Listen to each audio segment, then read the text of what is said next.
8장 31절에서 38절까지입니다. 제 성경책에는 67페이지입니다.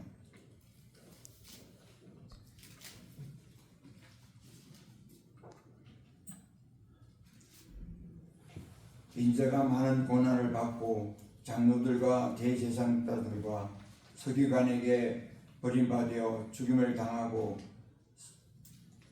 사흘 만에 살아나야 할 것을 비로소 그들에게 가르치시되 드러내놓고 이 말씀을 하시니 베드로가 예수를 붙들고 항변하매 예수께서 돌이키사 제자들을 보시며 베드로를 꾸짖어 이르시되 사탄아 내 뒤로 물러가라. 내가 하나님의 일을 생각하지 아니하고 도리어 사람의 일을 생각하는 도다 하시고 무리가 제자들을 불러 이르시되 누구든지 나를 따라오려거든 자기를 부인하고 자기 십자가를 지고 나를 따를 것이리라.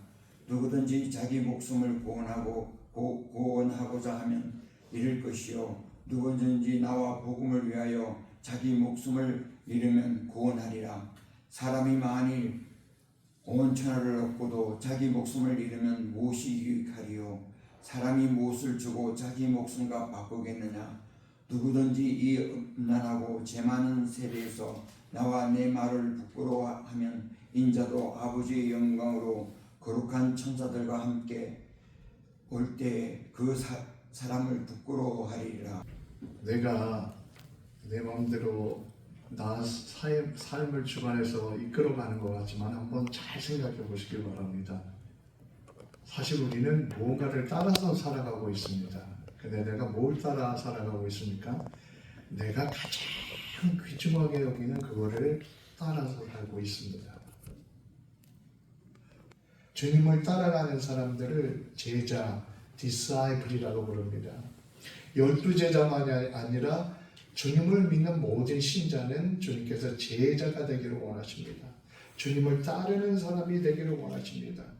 그냥 교회에 오는 단계가 아니라 주님을 따르는 제자가 되기를 원하신다는 것입니다. 왜 그러면 주님께서 Follow me 그냥 구원시켜 주셨으니까 너희들 마음대로 그냥 하고 싶은 대로 살아라 하지 않으셨습니다. Follow me 나를 따라오라 이렇게 말씀하셨습니다. 이 말은 소대장이 군대에서 보면 전쟁에서 진격을 하죠. 영화 같은 데 보면 돌려 그러면 나를 따르라. 이수진 장군이 외적하고 싸울 때 돌려 그러면 군대 나를 따르라 그런 느낌이 아니고요. 함께 가자. 원어 성경을 보면 영어로 company Let's go together 함께 걷자. 나를 따라와라. 함께 가자. 이런 뜻입니다. 왜 그러셨을까요? 팔로우하는 사람을 제자라고 하는데 제자가 그러면 돼야 되는 이유가 무엇일까요? 그것은 우리를 통해서 복음의 열매를 맺기 위해서 그런 것입니다. 이 땅에 하나님의 복음이 세상에 증거되기를 원하십니다. 우리를 사용하기를 원하십니다. 그래서 복음의 열매를 맺기 원하시는 것입니다. 그래서 제자가 되라는 것입니다. 저와 여러분은 이 복음의 열매를 맺고 있습니까? 두 번째로는 성령의 열매를 맺으라고 제자가 되라는 것입니다. 제자가 되지 않으면요, 그냥 교회에 발만 들이는 단계에서는 조금만 어려움이 와도 쉽게 넘어집니다. 누가 조금만 나쁜 말 하면 막 상처를 받고 흔들리고 조금만 시험이 와도 주저하고 넘어집니다. 그러나 제자가 되는 사람은 속사람이 강건해집니다. 그래서 성령의 열매를 맺으면서 살게 되는 것입니다. 결국 우리를 이런 사람으로 만들어 주시기 위해서 Follow me 같이 걸어가자 이렇게 말씀하시는 것입니다. 에베소서 3장 16절에 보면 그런 말씀이 있습니다. 바울이 에베소 교인들에게 편지를 쓰면서 성령의 능력으로 너희 속사람이 강건해지기를 원하노라. 성령의 능력으로 너희 속사람이 강건해지기를 원하노라. 속 사람이 강건해져야지 우리가 시험이 오고 어려움이 올 때 흔들리지 않고 이기며 살아갈 수 있습니다. 제자로 만들어 주신다는 것은 속 사람이 강건한 사람으로 만들어 준다는 것입니다. 이것이 우리의 목표가 되어야 합니다. 우리가 속 사람이 강건해야 이 험한 세상에서 우리가 이기고 살아갈 수 있습니다. 세상에 우리가 살아가는 게 그렇지 않습니까? 좀 잘 될 만하면 뭔가 어려움이 또 다가오고 참 우리 끊임없는 도전과 어려움 속에서 살아가지 않습니까? 또 저희 특별히 연세가 드시면서 우리가 나이가 들어가면서 몸이 연약해지고 그렇습니다. 그럴 때 우리가 어떻게 이기며 살아갈 수 있습니까? 그것이 바로 속 사람이 강건해지는 것. 그래야 우리가 이기며 살아갈 수 있습니다. 다른 말로 하면 믿음이 깊어지는 것입니다. 그래서 사도 바울이 그런 얘기를 하지 않았습니까? 겉사람은 후패하지만 속사람은 날마다 새로워진다.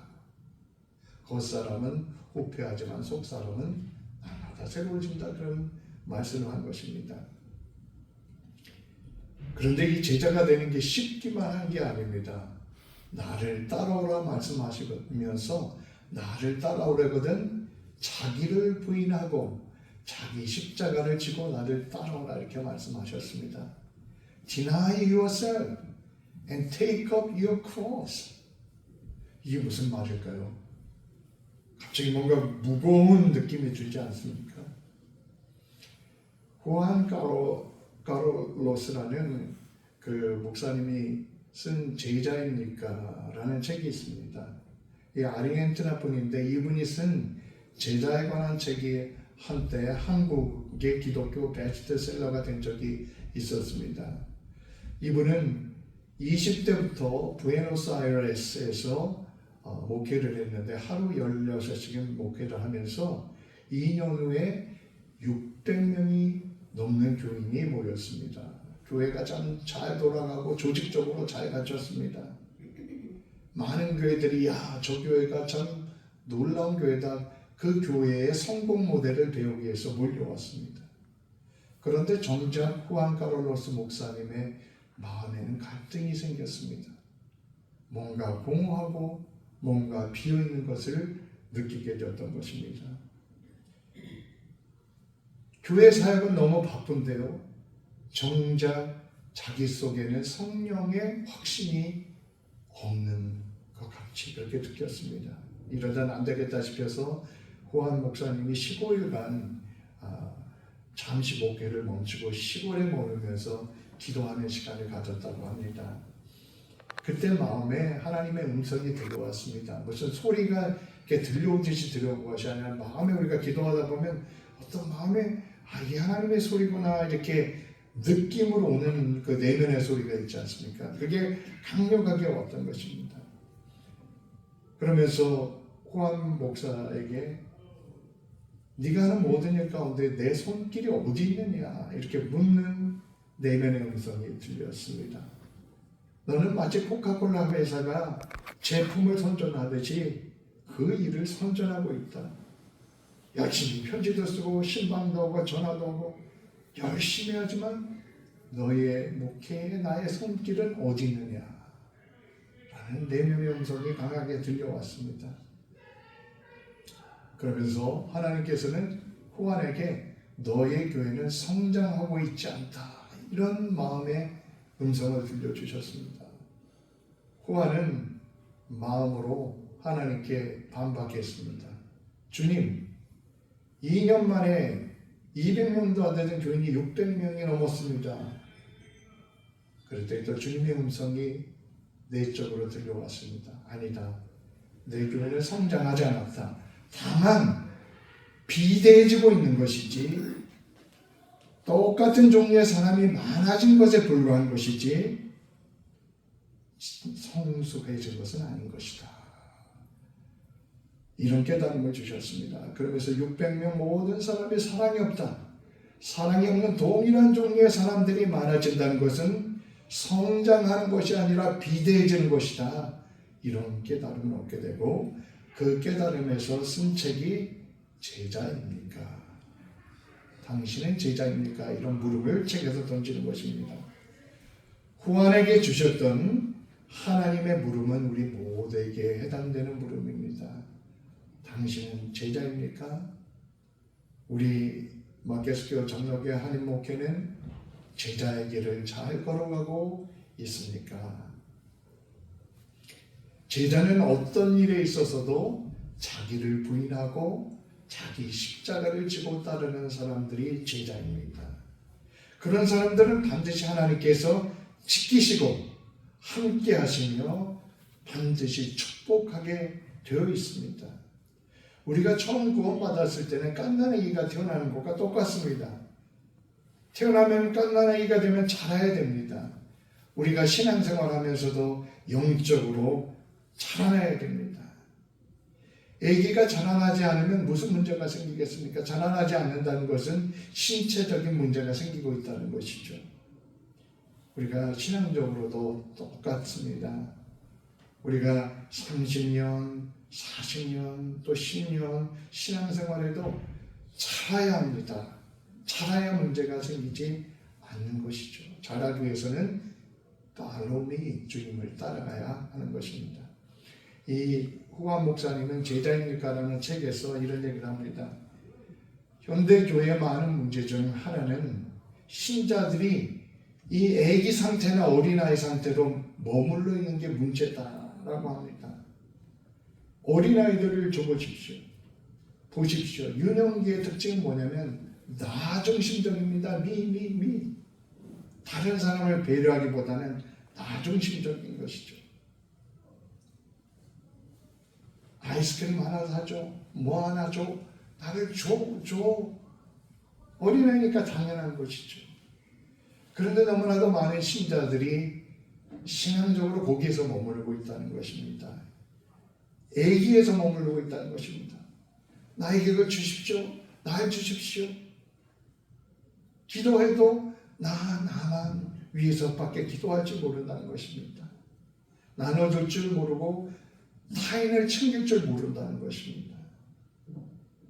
성숙한 신자는 나에서 머무르지 않고 타인을 사랑하고 나누는 삶을 살게 되는 것입니다. 또한 영적으로 아이가 된 사람은 항상 은사에만 관심이 있다고 합니다. 사랑과 유락과 화평과 우레 참음과 자비와 양선과 충성과 온유와 절제 이런 갈라디아서 5장에 나오는 성령의 9가지의 열매, 그 인격적인 성숙, 속사람이 달라주는 데는 별로 관심이 없습니다. 영적인 어린아이는 몸과 눈에 자꾸 나타나는 그런 것만에 관심을 갖는다는 것입니다. 어린아이들이 마술적을 보면 막 신기하고 박수를 치듯이 그런 마음으로 하나님을 믿는다는 것입니다. 그래서 이런 사람들은 정규 예배에는 잘 안 나타나고 어디서 병 고치는 은사가 있다, 어디서 유명 강사가 있다 그러면 그런 데 몰려서 마술쇼를 보듯이 따라다닌다는 것입니다. 세 번째로 영적인 어린아이의 특징은 물질주의라고 합니다. 조그만 그 아가에게요, 한 3살, 4살 되는 아이에게 100달러를 이렇게 줘보십시오.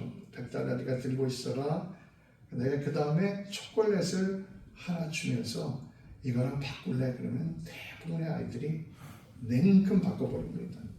왜냐하면 초콜릿하고 100달러짜리의 가치를 비교를 못하기 때문에 그런 것입니다. 마찬가지로 영적인 어린아이에 머물러 있는 신자들이 그렇다는 것입니다. 물질적인 가치와 영적 가치를 비교를 못한다는 것입니다.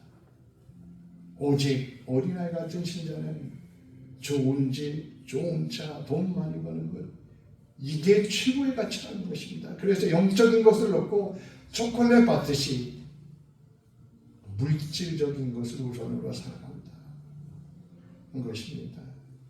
사람이 쭉 자라야 되는데 성장하지 않으면 문제가 생깁니다. 영적으로도 우리가 성장해야 합니다. 저와 여러분은 성장하고 있습니까? 우리가 가진 문제들이 때로는 보면은 우리 자신이 영적으로 유년기에 어린아이에 머물러 있기 때문에 우리가 겪는 문제가 많습니다.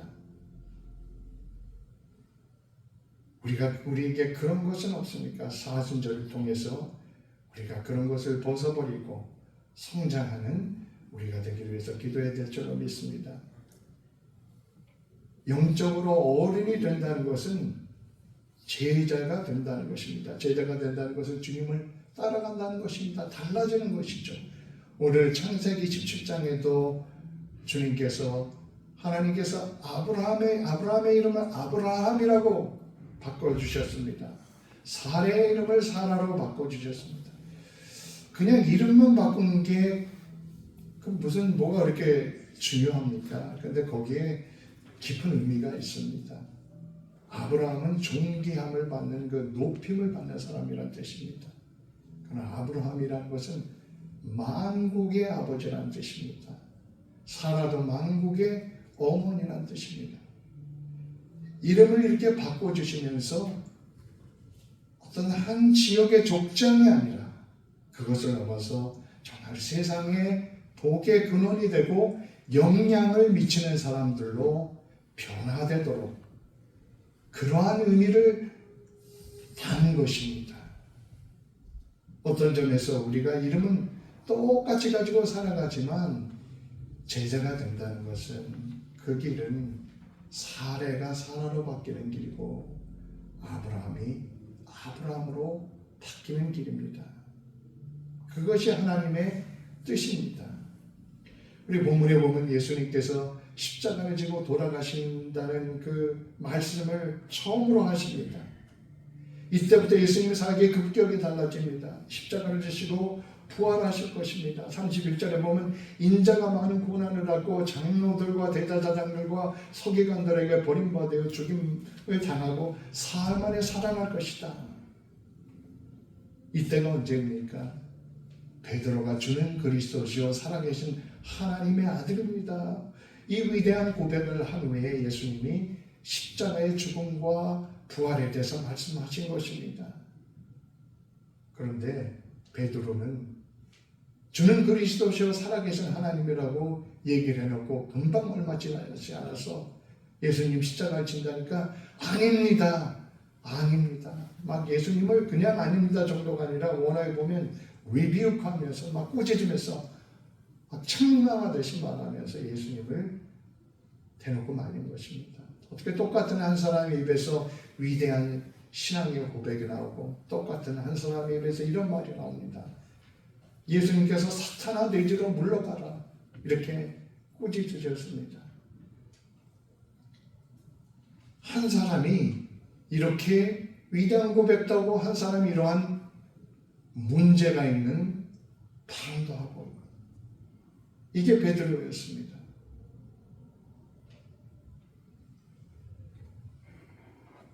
한편으로 어떻게 보면 그들을 입장도 이해할 수 있는 게 그 십자가는 우리는 지금 십자가 목걸이도 달고 다니고 십자가로 반지도 합니다. 십자가가 아주 아름답고 고귀한 의미를 담고 있지만 그 당시 사람들에게 십자가는 전혀 그런 의미가 없었습니다. 십자가는 이 세상의 최악의 극형이었습니다. 로마 시대에 중죄인이 매달려서 죽는 극형의 처벌 방법이었습니다. 그러니 십자가를 진다니까 어떻게 인간적으로 보면 말리는 것도 이해가 되죠. 그런데 그들은 주님의 구속의 십자가와 부활을 깨닫지 못했기 때문인 것입니다.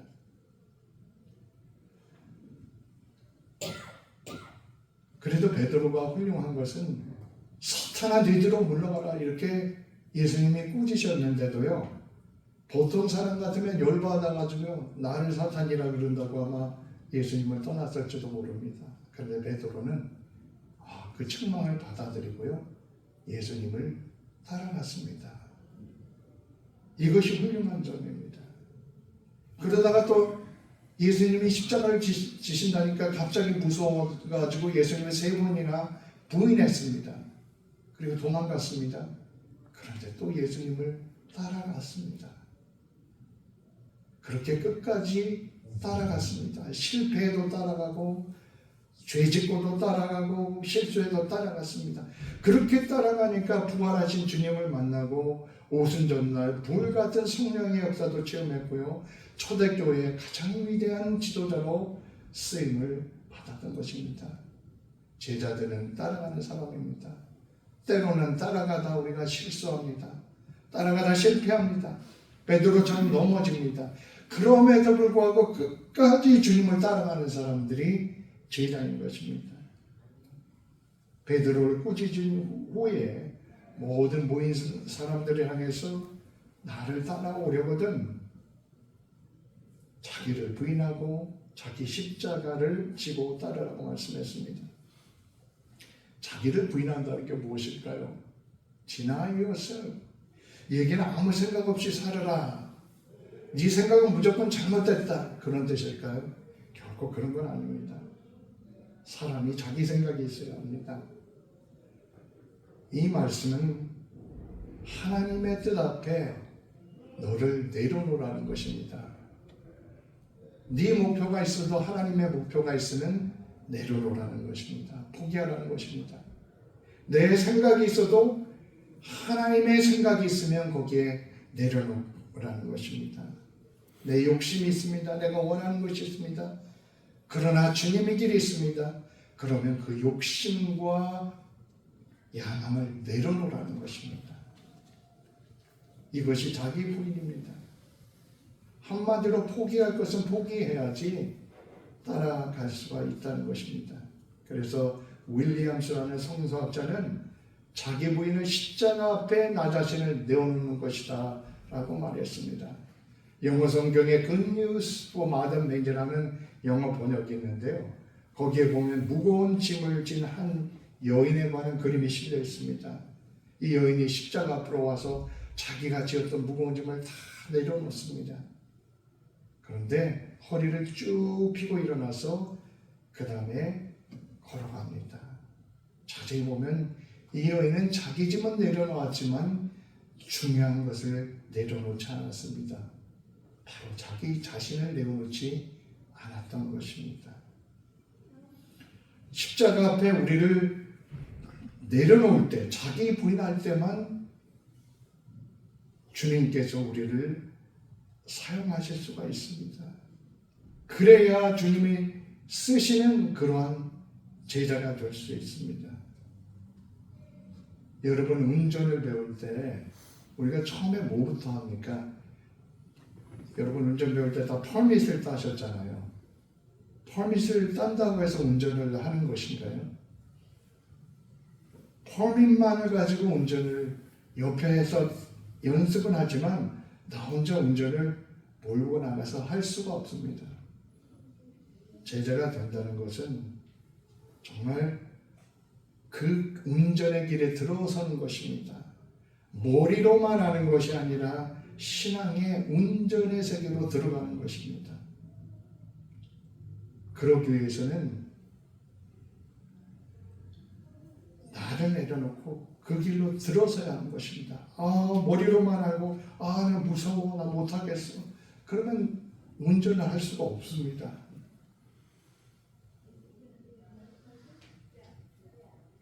여러분 혹시 주차 딱지를 한번 파킹 티켓 이런 거 받아보신 적이 있죠? 뉴욕이나 이런 데는 아예 때로는 파킹 티켓만을 주는 게 아니라 그 차 바퀴를 뭐 이렇게 칭칭 묶어가지고 가지도 못하게 탁 뭘로 묶어놓습니다. 그러면 갖다 나와가지고 그걸 보면 얼마나 황당합니까? 아무리 내가 운전을 잘하는 사람이라도 내가 좋은 차를 가지고 있어도 내 바퀴에 그게 딱 묶여 있으면 나는 갈 수가 없습니다. 신앙생활도 똑같다고 생각합니다. 좋은 차가 있습니다. 운전을 잘합니다. 근데 딱 묶여 있습니다. 바퀴가. 그러면 가지를 못하는 것입니다. 자기 부인하지 않는 것이 이와 같은 것입니다. 자기 부인하지 않는 건 스스로 자기 영적인 바퀴를 묶어버리는 것입니다. 내려놓으라고 말씀합니다. 그 바퀴를 바퀴를 묶는 걸 떨쳐버리고 영적인 운전을 하라고 말씀하시는 것입니다. 다음에는 자기 십자가를 지라고 말씀하십니다. 참 불편한 말씀입니다. 아니, 세상 사는 거 할 것도 많고 너무 힘든 것도 많은데 뭐 십자가까지 또 지라고 하십니까? 과연 이게 무슨 뜻입니까? 어떤 사람은 십자가를 지는 거라니까 아이고 내 팔자야 내 팔자야, 이 내 팔자가 십자가다, 이렇게 생각하는 분도 있습니다. 뭐 꼭 틀리다고 말할 수는 없지만 맞는 말은 아닙니다. 사실 어떤 사람이 나를 힘들게 하는 사람이 있는데 아유 저 나 십자가야 십자가야, 이렇게 얘기를 합니다. 자기 운명을 십자가라고 합니다. 십자가가 그런 뜻일까요? 주님께서 말씀하신 십자가는 예수님을 따라오다 생기는 고난이 있습니다. 반드시 예수님을 따라가면 고난이 있게 마련입니다. 그거를 기꺼이 감당하라는 것입니다. 십자가는 내가 그 십자가를 져서 내가 구원받는다는 게 아닙니다. 주님의 십자가를 통해서 우리는 구원을 받았습니다. 이미 구원은 끝난 것입니다. 그런데도 왜 내 십자가를 또 지라고 하는 것입니까? 주님의 길을 따라가는데 반드시 고난이 있는데 그 고난을 기꺼이 감당할 수 있어야 한다는 것입니다. 왜 그 고난이 생깁니까? 이 세상이 악하기 때문에 고난이 생깁니다. 언젠가 한국 뉴스에 보니까 왜 그 은퇴하신 분들이 경비원 하시는 분들이 많으시잖아요. 미국보다는 일할 수 있는 초이스가 없으니까 아파트에서 경비하시는 분들이 많은데, 그 뉴스에 보니까 어떤 젊은 사람이 와서 나이든 경비원 하시는 분한테 자기 차를 제대로 관리 못했다고 막 쌍욕을 하면서 싸웠던 그런 기사가 난 것 같습니다. 멀쩡하게 생기고 멀쩡하게 돈도 잘 버는 사람인데 어떻게 사람이 그렇습니까? 그만큼 세상이 그렇게 되었습니다. 미국은 어떻습니까? 2주 전인가 슈퍼볼을 했죠. 저는 보진 않았지만 나중에 보니까 슈퍼볼 끝나고 캔사스 시티가 우승했는데 캔사스 시티에서 파티를 하다가 그 행사를 하는데 누가 총을 쏴가지고 아주 난리가 났습니다. 기뻐야 될 행사장이 난장판이 되었습니다.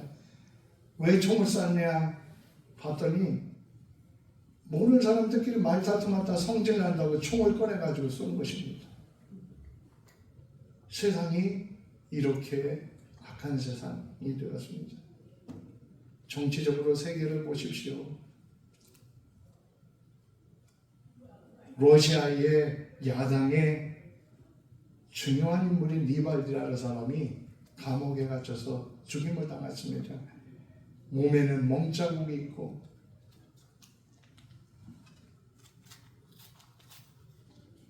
그렇게 감옥에 갇혀서 죽임을 당한 것이죠. 세상은 우리는 이런 세상 속에 살아가고 있습니다. 또 왜 고난을 당합니까? 바로 마귀 때문입니다. 우리가 예수 믿고 주님을 따라가려고 하면 우리를 주님으로부터 떨어뜨리려고 하는 존재가 당연히 있지 않겠습니까? 그건 당연하지 않겠습니까? 마귀의 공격을 우리가 받게 됩니다. 그러므로 우리가 때로는 어려움을 겪습니다. 그럴 때 우리가 이기며 나가야 하는 것입니다. 세 번째로는 우리가 연약하기 때문에 고난을 받습니다. 주님을 따라가다 보니까요, 아이고 연약한 내 모습, 모난 내 모습이 다 드러납니다. 그러면서 막 깨지는 것입니다. 부서지는 것입니다.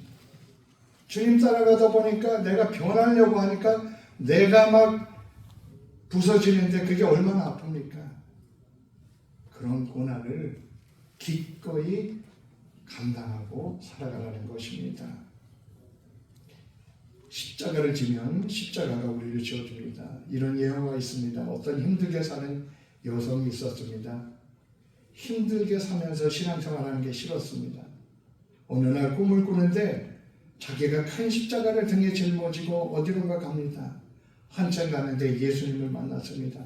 아이고 주님, 이 십자가가 너무 무겁습니다. 주님, 십자가 좀 조금 잘라주십시오. 그랬더니 주님이 잘라주셨습니다. 그런데도 십자가는 여전히 무거웠습니다. 그래서 여성은 2번이나 주님께 더 부탁을 해서 십자가를 2번 더 잘라냈습니다. 그랬더니 십자가가 가벼워졌습니다. 그 가벼운 십자가를 지고 한참 갔습니다. 그때 요단강에 나타났습니다. 그 여성은 요단강을 건너지 못하고 있었습니다. 그런데 여성 뒤에 오는 사람들은 긴 십자가를 메고 뒤에 오고 있는데 그 십자가를 요단강에 딱 걸쳐놓고 건너는 것입니다. 이 여성은 편하고자 십자가를 3번이나 잘라버려서 요단강을 건너지 못했다는 그런 가르침이 있는 예화가 있습니다.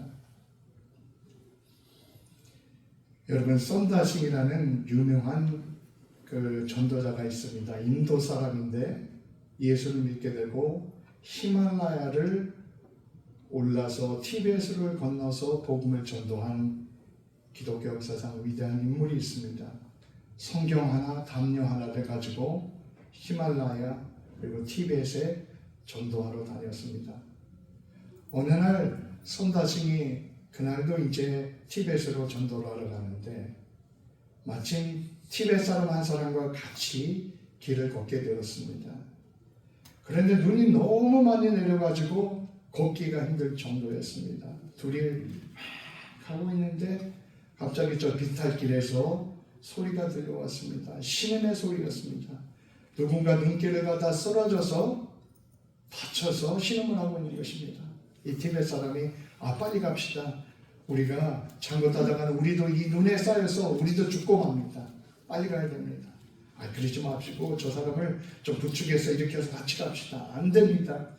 티베트 사람은 길을 걸었습니다. 선다싱은 내려가서 그 사람을 끌어내고 업고 일으키고 계속 하면서 낑낑이 매면서 결국 그 사람을 부축해서 걷기 시작했습니다.